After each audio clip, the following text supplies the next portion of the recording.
taon, kaya balik alindog ang New Year's resolution ng marami. Lalo't sunod-sunod ang kainan nitong holiday season. Silipin ang mga exercise na pwedeng gawin sa inyong bahay sa balitang hatid ni Kata Atibayan. Dahil sunod-sunod ang kainan nitong Pasko't Bagong Taon, problema ni Marlon kung paano ibaburn ang labis-labis na kinaing lechon, spaghetti at hamon.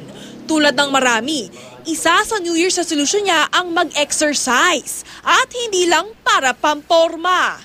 Medyo tumatanda na rin ako, tapos now meron na akong 2 kids. So parang I realize na parang it's time to get healthy for them.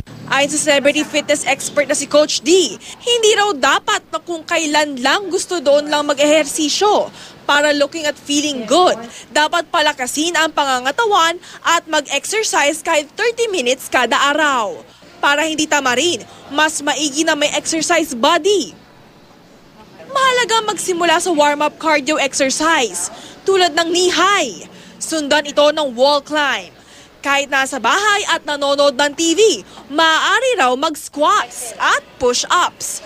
Dapat at least 30 seconds kada set ng bawat exercise. Kung nais makatipid, paandarin ang pagiging malikhain.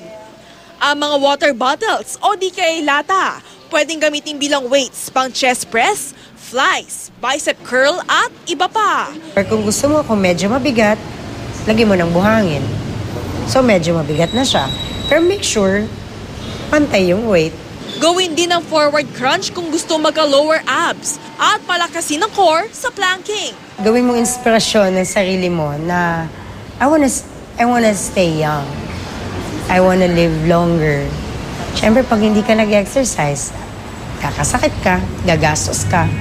Pagdating naman sa diet, maaari naman daw tikman ang lahat ng pagkain.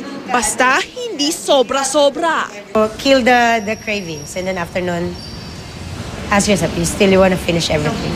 Pag wala kang sugar, wala kang energy. Kung wala kang salt, wala kang potassium. Kata Atibayan, GMA News.